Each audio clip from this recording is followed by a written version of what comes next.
Welcome everyone to this webinar. John Denton here, and welcome whether you're watching live or watching on the replay.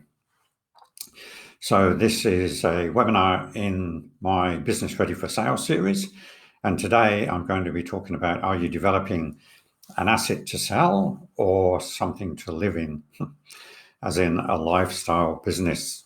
When I got out of the corporate world many years ago now, I wanted to start a business, and my goal was to start businesses, build them up, and sell them every 3 to 5 years. That was the plan. That was the goal. I got into a training business. I came out of the IT world as a manager, estate manager in WA, and I was passionate about learning and development. And so I started a training business. And a few things happened. One, I fell in love with the business, and two, it was a heck of a lot harder to build a business to get it built for sale than I thought it would be. And also that particular business model at that time wasn't the best model for selling. It was more of a one-man business. It was more of a thing called a practice, which I'll talk about at the moment. But that was my reason for getting into it. I actually had that business for 10 years before I sold it. And that was because, say, it took a lot more to make it saleable, but I learned so much in the process. So I ask you, just bring up my slide here. I ask you why you started your business. Think about why you got into business. Now think about now, what is the purpose of your business? It may sound like a bit of a silly question, but I often start working with business owners by asking them, so what's the purpose of your business? And I can think of one occasion, furniture manufacturing business, and we'll call the owner Bill. I said, Bill, what's the purpose of your business? Oh, to make custom-made furniture for offices in Perth. I said, no, that's what the business does. What is the purpose of the business? The purpose of the business is to make world-class custom-made furniture for offices in Perth. No, that's still what the business does. And it took quite a few little questions and digs and hints before he finally came up with, yeah. I said, why did you get into business? So that I could be my own boss, make more money, have more time to myself, spend more time at home, hobbies. I said, great. And is that how it's worked out? Oh, no. I said, could you go and get a job making furniture for a manufacturer in Perth? Probably take home more money and probably have more time to yourself as well. Yeah, I could. So what's the purpose of your business? Why did you start it?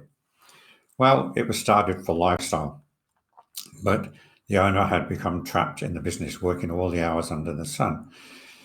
But I'll come back to that in a moment. Let's just move on, because I want to explain what is the difference between a business and a practice, or a hobby or a trade.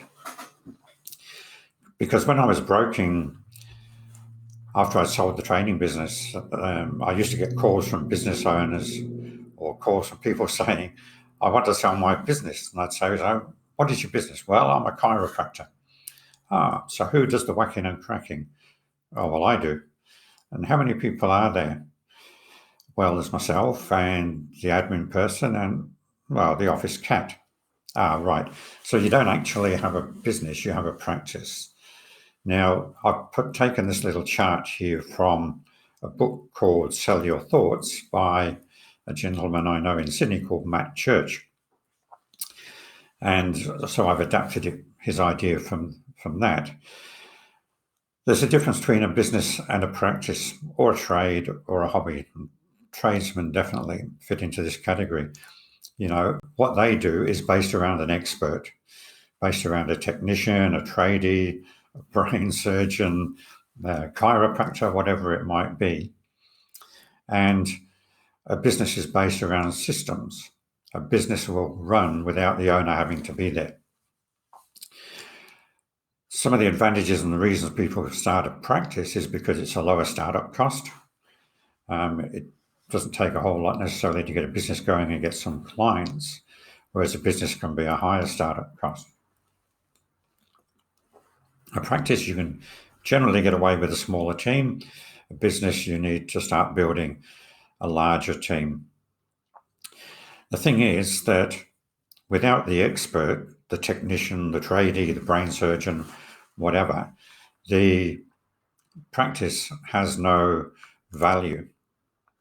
So when you sell a practice, you can only sell it to another practitioner, someone who's got the same expertise as the owner leaving the business.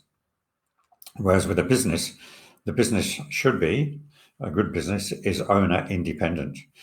One of the biggest inhibitors to a good business sale is generally the owner themselves, because the business was built by the owner, developed, everything's in the owner's head, and the owner hasn't made it owner independent. So a buyer coming in, has to do everything that the owner does. And a lot of the relationships are often with the owner as well. So there's a difference between a business and a practice. The question I'm asked a lot is, so can I turn my practice, now that I know that I've got a practice, not a business, can I turn my practice into a business? Well, yes, of course you can. You just need to get other people in doing the whacking and cracking if you're a chiropractor, or doing the technical stuff if you're a tradie or a technician.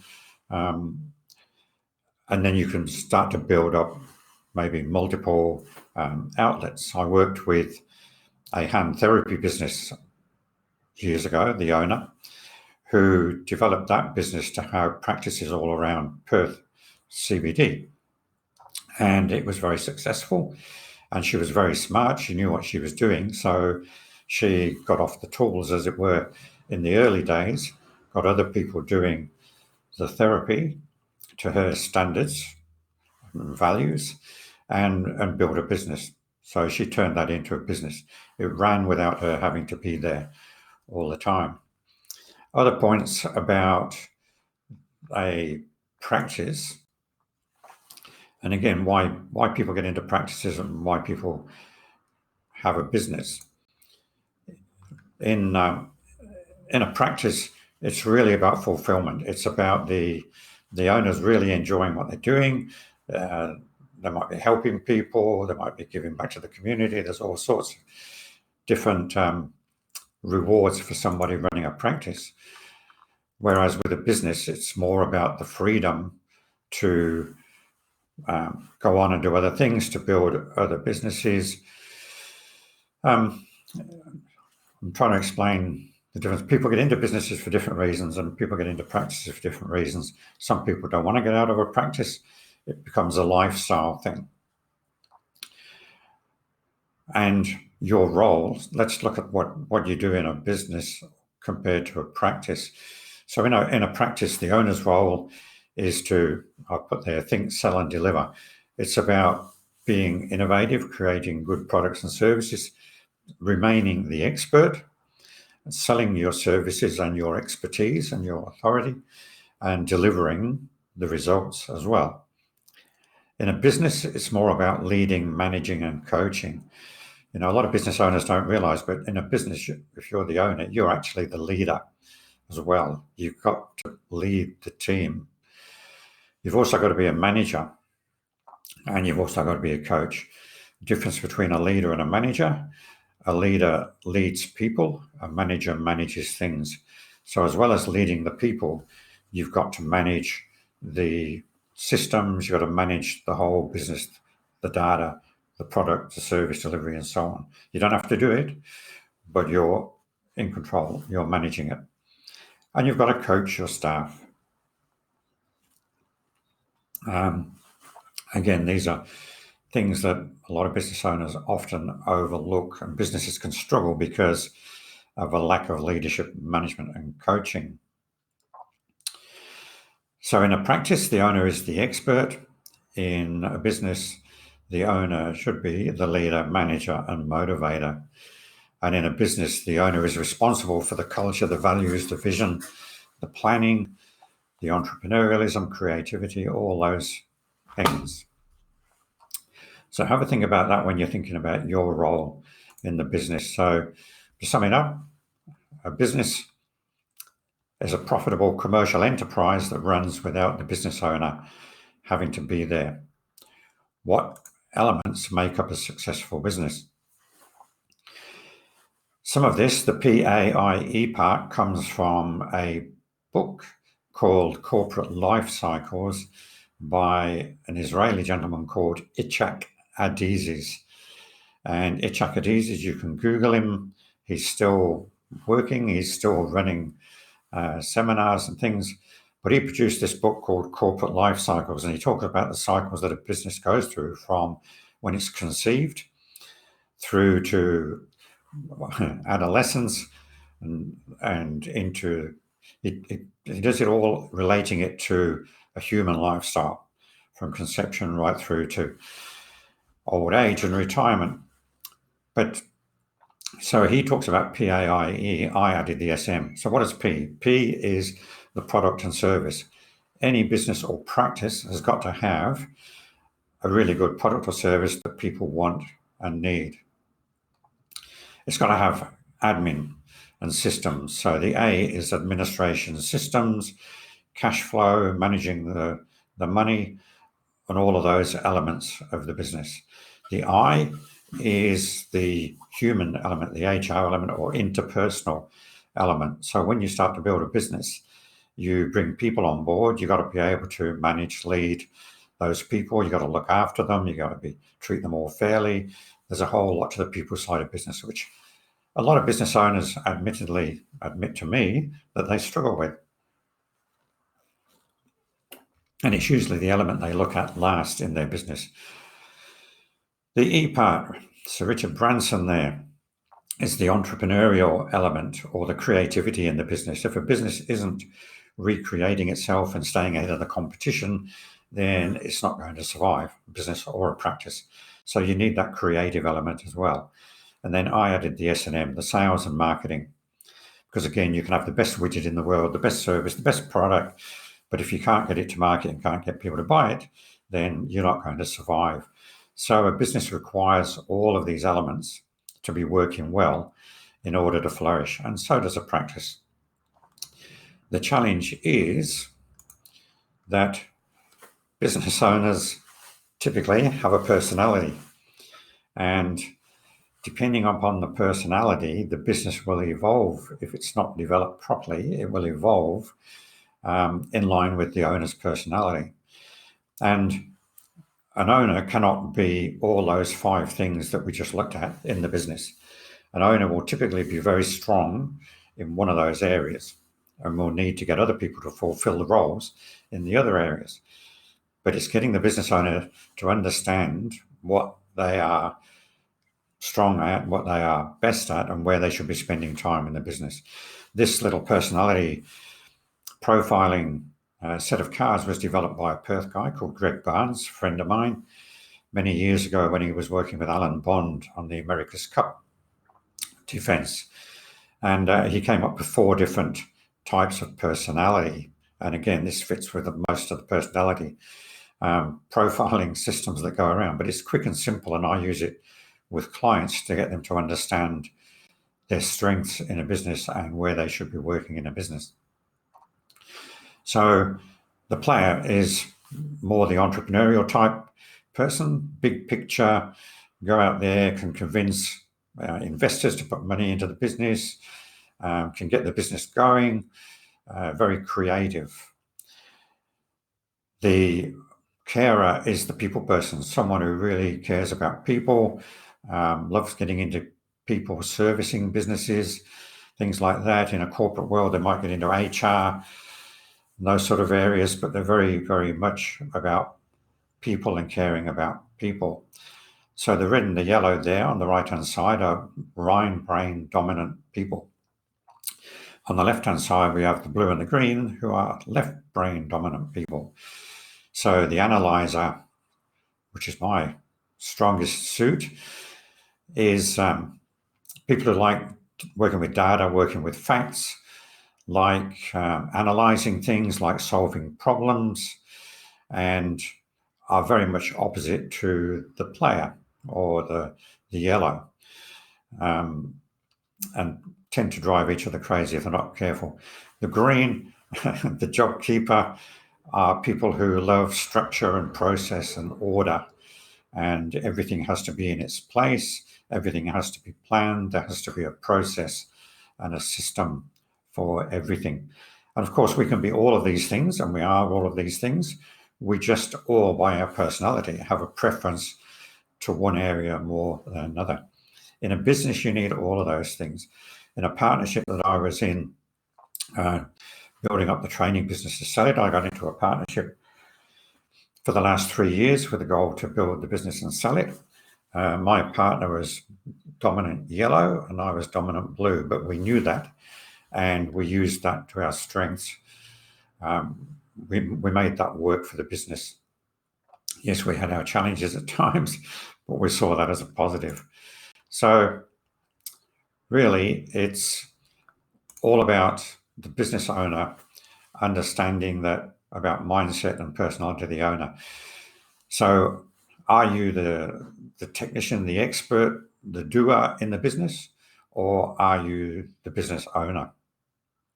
And when I run workshops for startups, I did one recently for the Australian Computer Society here in Perth. It was getting people to understand that when they start their business, they've got to decide early on if they're going to be the expert and the technician, the doer, or are they going to build a business and be a business owner? Because it takes a different mindset and a different role in the business. So again, going back to this, knowing what your personality is and what your strengths are, where's your role in the business? Why is this important if you're building something to sell? Well, because the person buying your business is going to have to do what you do. Is going to have to take over your role in the business or the practice. So, and again, if you want to grow the business and build it up, hopefully you do, that's going to make it more valuable and more saleable, then you need to work to your strengths. You need to have a clearly defined role in your business.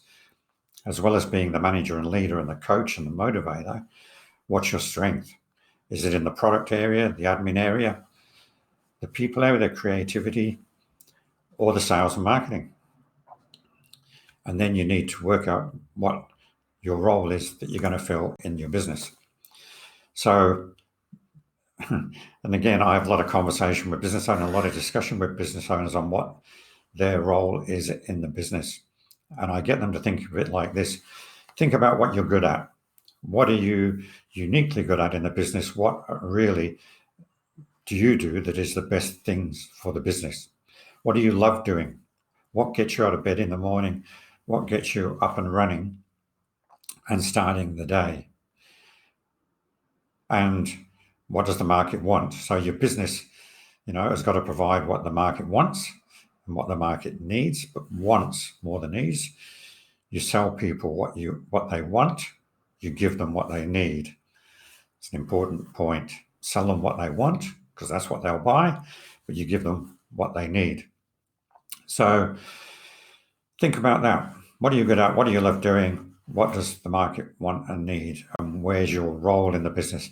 And get that clearly defined. It's just so important.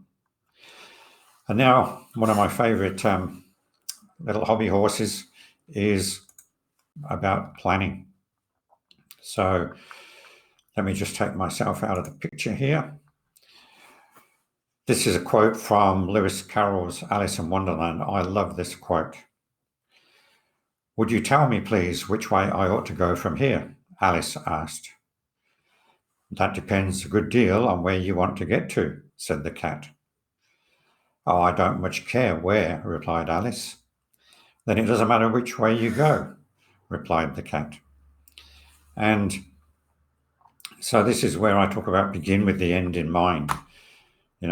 I find so many business owners, whether I'm working with them to help them build their business or get it ready for sale over a period of time, I ask them, so what's the end point? What will the business look like when it's ready for sale? What will it look like when it's finished, when it's working really, really well and everything's in place? And maybe an aspirational goal, because it may never be finished. Businesses tend to need to grow and evolve with the market and the wants and needs. So it's a case of working out, what is the end point for the business, and if your goal is to build an asset to sell, then what's going to trigger the sale? Is it going to be the value of the business? Are you going to sell when it gets up to $1 million worth, or are you going to sell it by December 2024? So with most business owners, it's usually one of those things. It's either the date, I'm going to be out of this business and doing something else by a particular time because they've got something else to go to, or it's by a particular value. I need to pay off debts, I need to put money into a super, I need to be able to retire, or I need to be able to buy another business. So I need $1.5 million before I can sell. And that becomes the trigger. But it's having these things in mind and thinking it through so that you know where you're trying to get to. And a lot of business owners don't. They're just stuck doing the day-to-day of the business. And it's easy to get into that. That happened really with the training business that I started. Although I had a goal when I set out to sell in 3 to 5 years and keep doing that, starting a business and selling it, I got to love the business. When the business got cranking, I was loved doing what I was doing. So I fell in love with the business, and it was getting on for 7 years before I decided that I needed to do something to be able to build it and sell it, which was my original intent. So I talk to business owners about this. Begin with the end in mind. Know where you are now. Know absolutely where you want to get to, and then work out how you're going to do it. If you know the where, the how will come. It's the kind of thing I work on with business owners. I do an exercise called backcasting. You might think, what the hell is backcasting? Well, backcasting is the opposite of forecasting. Backcasting is where you start at the end point, the end in mind, and then you start to work backwards. What needs to happen immediately before the end point, and then what needs to happen before that. If you work backwards, you get a much more accurate time frame and a much better plan locked in. So that's how I help business owners. The first step is to know where you are now. I remember a guy telling us once, he asked the audience a question. If you order a taxi, what's the first thing the taxi driver wants to know? And most people said, where you're going. He said, no, absolutely not. He needs to know where you are now, because if he doesn't know where you are now, how's he going to pick you up to take you where you want to go? So it's an interesting point. In business, it's the same thing. Where are you now? So I'm going to show you a little mind map now. I do a lot of work on mind maps for myself and for my clients. And this is a business review tool as a mind map. So it's holistic, it's the whole business. It's general in that it's designed to cover as many business types as possible. But it's to get you to look at your business and rate your business and say, well, where does the business stand right now? And look at all the different areas in a business and color code them with use the traffic light system. Green is good, yellow needs some work, red is critical, need to get onto it. And so do it something like this, color it in. So I work around these with business owners. Now I'm going to make this available to you now in the file section, so top right-hand corner, so you can download it. Okay, so that is now available. You can click on the shared file there and download this, and you'll get pages 1 and 2. And sit down and work through it, or get somebody like myself to come in and sit in. It's always better to get someone outside looking in, asking the hard questions. So you're welcome to download that. There are other downloads available from my online website, johndenton.online, and there's free stuff And I'm putting up some courses on there as well. So don't do this, okay? This is not a good idea. Hope is not a good business strategy. Talk to me. Let's have a chat and get you on the right track. Because talking to someone outside the business can create a lot of apples. Quick one here, one of my favorite quotes from a book called The Magic of Conflict by an Aikido expert in America called Thomas Crum. The Magic of Conflict, Thomas Crum. He says, you can count the seeds in an apple, but you can't count the apples in a seed. And isn't that so true? You know, you can count the seeds in an apple, but if you plant one of those seeds, you've got no idea how many apples it's going to produce. And it's the same in business. Talking to someone else, I run mentoring groups of business owners as well.